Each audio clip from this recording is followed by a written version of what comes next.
اہم مقدمات جو ہیں سماعت کے لیے مقرر ہیں، جس میں چند اپیلیں ابھی ہم نے ارگو کر دی ہے اور شاندانہ گلزار جو ہیں ان کے کاغذات نامزدگی جو ہیں وہ ریجیکٹ ہوئے تھے۔ اس پہ اپیل آج سماعت ہوئی اور فاضل ٹریبیونل نے جو ہیں شاندانہ گلزار کی اپیل منظور کر لی اور ان کو الیکشن لڑنے کی اجازت دے دی ہے۔ اسی طرح شہریار افریدی صاحب کے کاغذات نامزدگی ریجیکٹ ہوئے تھے۔ آج سید عتیق شاہ صاحب ہانریبل جج پشاور ہائی کورٹ نے سماعت کی اور اپیل الاؤ ہوئی ہے۔ شہریار افریدی صاحب بھی پارٹی کے ٹکٹ پہ پارٹی کے پی ٹی آئی کی طرف سے الیکشن لڑیں گے۔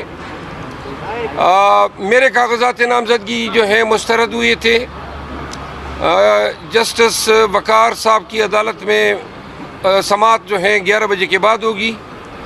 آج بیٹ کے نشان کا کیس بھی جو ہے ڈویژن بینچ کے سامنے مقرر ہیں۔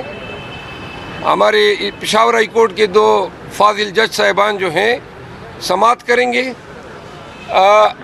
ہم نے انٹرم آرڈر کے اگینسٹ جو سنگل بینچ نے ویری کیا تھا اور ویکیٹ کیا تھا، اس کے اگینسٹ ہم نے سپریم کورٹ سے بھی رجوع کیا ہے۔ وہاں پہ کل کارروائی مقرر ہے، لیکن اگر آج سماعت ہوتی ہے اور مقدمہ سنا جاتا ہے اور میرٹ پہ ڈیسائیڈ ہوتا ہے، چونکہ ارجنٹ نوعیت کا ہے، تو اس سے بہت ساری کنفیوژن جو ہیں وہ رفع ہو جائے گی اور مقدمہ ونس فار آل میرٹ پہ ڈیسائیڈ ہو جائے گا۔ لیکن اگر خدا نخواستہ ایڈجرن ہوتا ہے کسی بھی وجہ سے، تو پھر کل سپریم کورٹ میں جو پروسیڈنگ ہے وہ پھر بہت معنی رکھے گی پاکستان تحریک انصاف کے لیے۔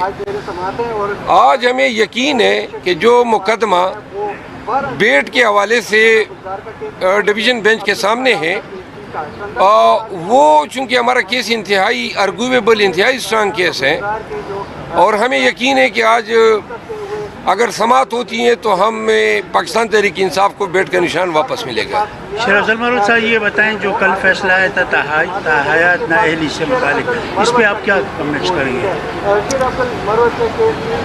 تحایات نااہلی کا جو کیس ہے، اس میں اس حد تک ہم اس کو زیادتی سمجھتے ہیں کہ خان صاحب کی تو تحایات نااہلی بھی نہیں ہے، لیکن نااہلی ہیں توشہ کیس کی سزایابی کی وجہ سے۔ انصاف کا تقاضا یہ ہے کہ اگر ایک ہی نوعیت کے 2 مقدمات یا 10 مقدمات ایک ہی عدالت میں زیر سماعت ہو تو ان کو یکجا سنا جا سکتا ہے، اور عموماً ترجیح یہ ہوتی ہے۔ نواز شریف کو جلدی میں ریلیف دیا گیا اور خان صاحب کا مقدمہ ابھی تک مقرر نہیں ہوا ہے۔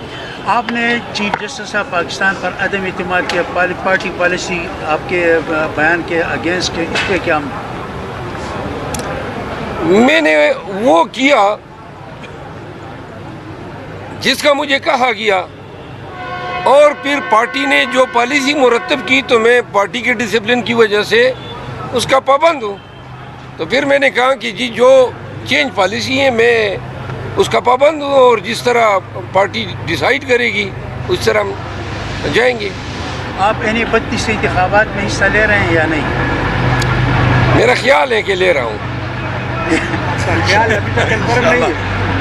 انشاءاللہ۔ اور ابھی تک کنفرم نہیں ہے پاکستان میں، ابھی تک تو ہمیں یہ پتہ نہیں ہے باہر نکلیں گے، گھر بخیر و عافیت جائیں گے، زندہ بھی جائیں گے یا نہیں، ملک میں حالات کیا ہے نہ یہ ابھی دیکھیں نا، آپ ہائی کورٹ آئے ہیں، یہ اس طرح جب آپ جاتے ہیں اور ہائی کورٹ کو نو گو ایریا بنا دیا جائے، کتنے ناکے لگی ہوئی ہیں اس پشاور ہائی کورٹ کے ارد گرد، اور میرا خیال ہے کہ آنریبل چیف جسٹس ابراہیم خان کو شاید علم نہیں ہے کہ پشاور ہائی کورٹ نے اس کو نو گو ایریا بنا دیا ہے۔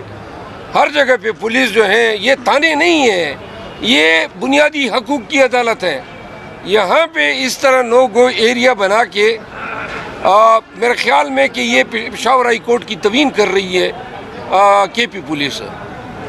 آپ کیا سمجھتے ہیں کہ سپریم کورٹ آپ کے پی ٹی آئی کے ساتھ جو دوسری جماعتوں کے ساتھ ہو رہا ہے، آپ کے ساتھ کس طرح کیا جا رہا ہے؟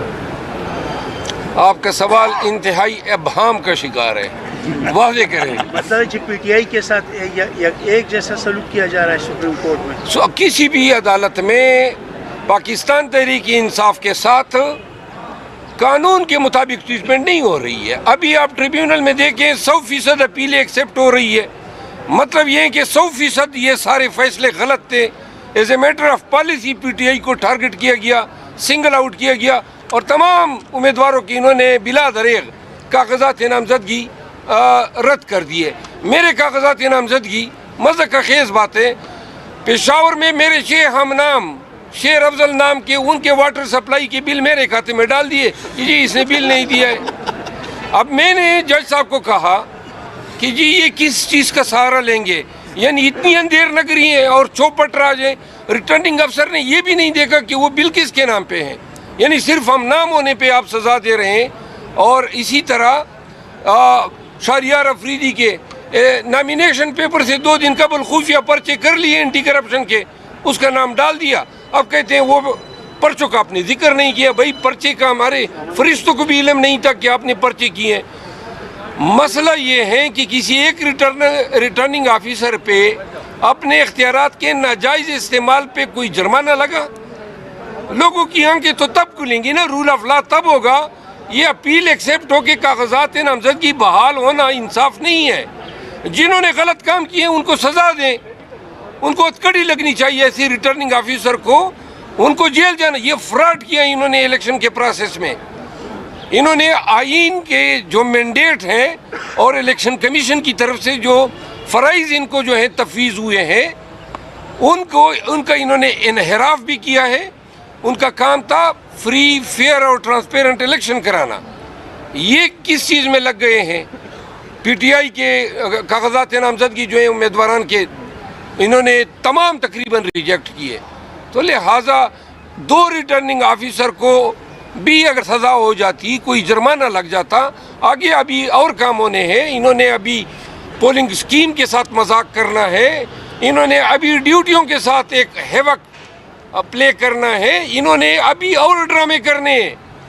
اگر ان کو لگام نہ ڈالی گئی ریٹرننگ آفیسر کو, ہائی کورٹ نے اور ٹریبیونل نے ان پہ چیک نہیں رکھا, تو انہوں نے آگے 8 فروری تک بڑے بڑے ڈرامے کرنے ہیں.